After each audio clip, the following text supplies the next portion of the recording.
23 नवंबर 2024 को विधानसभा चुनाव के परिणाम घोषित हुए और उसके बाद 35 वर्षों की सत्ता धराशायी हो गई। इसमें से 3 प्रमुख विधानसभा क्षेत्रों की चर्चा संपूर्ण आसपास के इलाकों में तो रही है। खासकर बोईसर, नालासोपारा और वसई, इन तीनों विधायकों ने आखिर इस 1 माह के कार्यकाल में अपने क्या कुछ काम किया और जनता के बीच के मुद्दे उन्होंने उठाए तो कैसे उठाए। आइए जरा विश्लेषण करते हैं और जानते हैं कि आगे की इनकी रणनीति कैसे होगी, आगे किन चुनौतियों का सामना करना पड़ेगा और आखिर इस 1 माह में कुछ काम किया है कि ऐसे ही सब कुछ। नमस्कार, मैं सचिन दीक्षित, आप देख रहे हैं एशियन न्यूज। 23 नवंबर के बाद में नए विधायक वसई विरार में खासकर 35 साल की सत्ता परिवर्तन करने के बाद बने नालासोपारा से राजन नाइक और वसई से स्नेहा दुबे पंडित। जो बताया जा रहा था कि बहुत मुश्किल है दोनों ही विधायकों को जीतना, लेकिन जिस तरह से जीत दर्ज की उसके बाद तो फिर ठीक है। अब नए विधायकों की पारी की शुरुआत होती है 23 तारीख के बाद। उसके बाद सबसे पहले जनता के बीच अभिवादन स्वीकार करना, कार्यकर्ताओं के बीच जाना, ये जोर शोर चलता रहा। पूरे शहर में बैनर लगे। अभिवादन इस कदर स्वीकार किया कि जनता के बीच से लेकर उनकी जब बातचीत मीडिया से हुई, उन्होंने साफ तौर पे कहा कि 35 साल में जो नहीं हुआ उसे ठीक करने के लिए विधायक बनाने के लिए जनता ने जो वोट दिया है उसको आगे बढ़ाएंगे, जनता के लिए काम करेंगे। हालांकि जैसे ही विधायक बने वैसे ही दोनों ही विधायकों के अंदर एक सादगी भी नजर आई। लोकल ट्रेन में प्रवास, तो ये तस्वीरें आपने देखी ही होगी।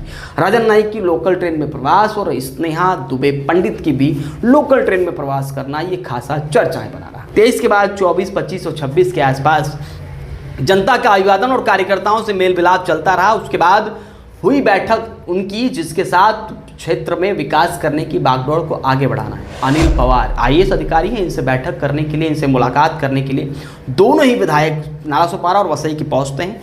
इनके साथ इनके कार्यकर्ता होते हैं, वे कार्यकर्ता जो लिवांता होटल में भी थे और वे कार्यकर्ता जो वसई में स्नेहा दुबे पंडित के साथ कंधे से कंधा मिलाकर उनके कार्यक्रमों की, उनके विधानसभा चुनाव में प्रचार प्रसार के लिए थे।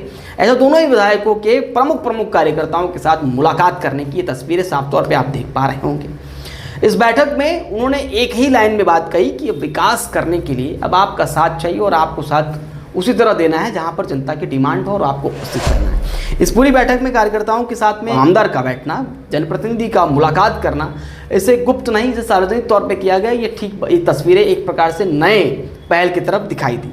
वहीं दूसरी तरफ देखें तो और नजर आया तब जब एक सभा बुलाई गई, उसमें स्नेहा दुबे पंडित पहुंचती हैं। वो सभा प्रशासनिक थी। उस सभा में कला क्रीड़ा महोत्सव की कुछ भनक थी, शुरुआत थी। उसमें आमदार जनप्रतिनिधि को बुलाया गया।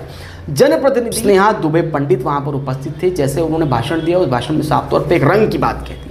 उन्होंने कहा वो रंग नजर नहीं आना चाहिए जिस रंग के सहारे प्रशासन लंबे समय तक चलता रहा। वो रंग के सहारे कोई राजनीति में प्रशासन को इन्वॉल्व नहीं होना चाहिए।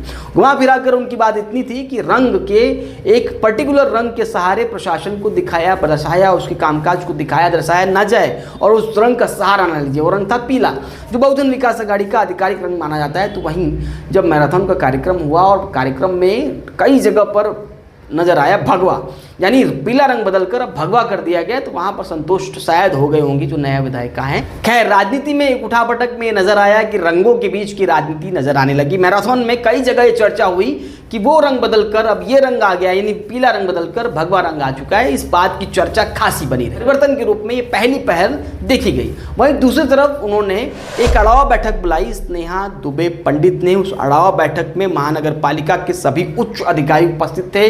उस उच्च अधिकारियों की बैठक में उन्होंने फटकार लगाते हुए कहा कि मैराथन जैसे कार्यक्रम को करना बंद करिए और जनता के बीच के काम को ज़्यादा जोर दीजिए। खासकर उन विद्यालयों को, अगर वो पैसा जो वहाँ पर करोड़ों में खर्च होता है, उसी पैसे को जो जिला परिषद के विद्यालय हैं उसमें शिक्षा दुरुस्त कैसे हो, जो इंफ्रा है उसका कैसे अच्छा हो, शिक्षा के लिए जो उपयोगी होने वाली वस्तुएं हैं उनको कैसे ठीक किया जाए, इस पर जोर दिया जाए। इस बात की सराहना भी हुई और खासकर अधिकारियों को फटकार लगाते हुए ये भी कहा कि अब जनता के बीच के काम पर विशेष जोर दीजिए, वरना समझ लीजिए अब बात कुछ और है, सत्ता परिवर्तन हो चुकी है। इस बात का इशारा भी दिया गया। खैर, वहां से आने के बाद में नागपुर अधिवेशन हो गया। नागपुर अधिवेशन में दोनों ही विधायकों ने अपनी शपथ ग्रहण के बाद में ही क्षेत्रीय मुद्दों को उठाया। जब उनको राज्यपाल के अभिवादन के लिए खड़ा किया गया, राज्यपाल के अभिभाषण पर उन्हें अपनी बात कहनी थी। उस समय बात कहते हुए उन्होंने वसई के, खासकर नेहा दुबे पंडित ने वसई के विकास पर चर्चा की। 35 सालों से जो लगातार पानी का मुद्दा उठता रहा, उन टंकियों पे पानी जहां नहीं पहुंचा उसकी बात उठाई। उन्होंने राष्ट्रीय महामार्ग से जुड़े यानी वसई से जुड़े हुए राष्ट्रीय महामार्ग से जो भी जुड़ा हुआ जो सड़क है उस पर होने वाली समस्याओं को लेकर उन्होंने खासकर जोर दिया और उसे ठीक करने की मांग उठाई। इधर नालासोपारा में 41 इमारतों को तोड़ा ना जाए, इस मुद्दे को राजन नाईक ने उठाया, तो वहीं कई सारे मूलभूत सुविधाओं को भी उठाते हुए उन्होंने साफ तौर पे विधानसभा के अंदर क्षेत्रीय समस्याओं को उठाया। उन्होंने यहाँ पर ट्रैफिक होता है उसकी बात उठाई, पानी की समस्या को लेकर भी उन्होंने जोर दिया। खासकर उन्होंने जोर दिया ओवर ब्रिज के निर्माण को लेकर, जो रेलवे ब्रिज बनने वाले हैं उसको लेकर। अब सवाल ये होता है कि जिस समय विधानसभा के अंदर जिन मुद्दों को उठाया गया, बताया जा रहा है कि उन ब्रिजों की अंडरग्राउंड केबल जो है बिजली विभाग की तरफ से काम था, 400 बेड के हॉस्पिटल का ये मुद्दा पहले ही उठाया जा चुका था और इसको पारित भी कर दिया गया था, उसका अनुदान भी डिस्ट्रिक्ट मजिस्ट्रेट के पास आ चुका था। इसके अलावा आयुक्त के पास भी कई सारे निर्देश आ चुके थे, खासकर वो जल जो कई सारे गांव में नहीं पहुंच चुका। तस्वीरें आप देख पा रहे हैं, बहुजन विकास अघाड़ी ने इस 1 महीने के ही कार्यकाल के अंदर जो नई विधायिका या विधायक बने उसके बीच में ही एक प्रेस नोट जारी करते हुए कहा कि ये सारा योजना पहले ही पारित हो चुका है और उसका करीबन 70% पेमेंट भी महानगर पालिका को दे दिया गया था शासन के द्वारा।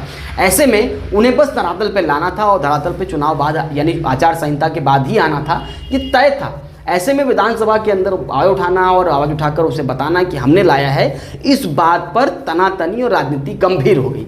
राजनीतिक गलियारों में चर्चा ये होने लगी कि ये आखिर जिसकी लाठी है उसकी भैंस, जिसकी सत्ता आई वो कह रहा है कि मैंने लाया। खैर, नागपुर अधिवेशन के दरमियान एक तस्वीर और नजर आई। कई सारे कार्यकर्ता अपने फ्लाइट के माध्यम से नागपुर पहुंचते रहे और कार्यकर्ताओं को नागपुर अधिवेशन देखने का, विधानसभा को करीब से समझने का, विधानसभा के कामकाज को समझने का और वहाँ पर क्षेत्रीय या बड़े प्रादेशिक नेताओं से मिलने का अवसर मिला। ऐसे करते हुए कई सारे कार्यकर्ता वहाँ गए। तस्वीरें आप साफ तौर पर देख पा रहे होंगे। ये तस्वीरें उन कार्यकर्ताओं की हैं जो कार्यकर्ता स्नेहा दुबे पंडित के विधानसभा के हैं, तो कई नालासोपारा विधानसभा के हैं। भारतीय जनता पार्टी के कई कार्यकर्ताओं को जाने का अवसर मिला और ये तस्वीरें खास तौर पर वायरल भी हुई। ऐसे में ये पूरा 1 महीने का कार्यकाल रहा जिसमें अड़ावा बैठक खासा चर्चा में रहा जो स्नेहा दुबे पंडित ने लिया। नागपुर में दोनों ही विधायकों के द्वारा जनता की मूलभूत सुविधाओं की बात को उठाना ये खासा चर्चा में रहा। नागपुर अधिवेशन के दरमियान कार्यकर्ताओं को अवसर मिलना, वहाँ विधानसभा के अंदर जाने का, विधानसभा को देखने, समझने, कामकाज को समझने और बड़े नेताओं से मिलने का, ये खासा चर्चा में रहा। चर्चा में रहा रेल के साथ जो मेट्रो ट्रेन आए और उसको भी चर्चा काफ़ी हुई। अब चुनौतियाँ कौन कौन सी, ये बात समझने वाली है। आने वाले समय में महानगर पालिका का चुनाव है। कई सारे कार्यकर्ता हैं जो इच्छुक उम्मीदवार हैं। जीते हुए मार्जिन के हिसाब से कई सारे लोगों का अति आत्मविश्वास में उत्साह में तब्दील हो चुका है। कई लोग नगर सेवक बनना चाहते हैं।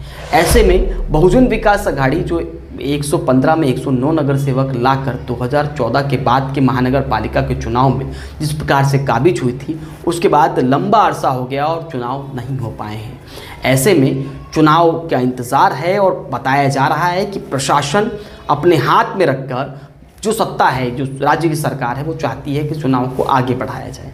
ऐसे में अगर अब सत्ता आने के बाद चुनाव फिर से होते हैं तो फिर इच्छुक उम्मीदवारों को टिकट देना, उनकी बातों को पूरी करना, कार्यकर्ताओं की उत्साह को बरकरार रखना, उस प्रकार से जनता के बीच में काम करना, ये भी बड़ी चुनौती। अब देखना ये होगा कि इन सब चुनौतियों के बीच में महानगर पालिका का चुनाव और क्षेत्रीय मुद्दों, यानी खासकर जो क्षेत्रीय मुद्दे आज भी हैं, चाहे वो फेरी वाला हो, ट्रैफिक की समस्या हो, अस्पताल हो, जिन समस्याओं को लेकर लगातार चुनाव में ये अपनी बातें कहते रहे, उसे क्या पूरा कर पाएंगे और पूरा करने के लिए आने वाला 2025 किस प्रकार का होगा, ये सब कुछ देखना होगा। लेकिन अब फिलहाल इन चुनौतियों के साथ मैदान पे तीनों ही विधायक, खासकर 2 विधायकों के सामने जो चुनौती है उसका कैसे सामना करने, ये देखने वाली बात होगी। महानगर पालिका के चुनाव में किस प्रकार से दोनों ही विधायक अपनी परफॉर्मेंस करते हैं, ये भी कुछ देखने वाली बात।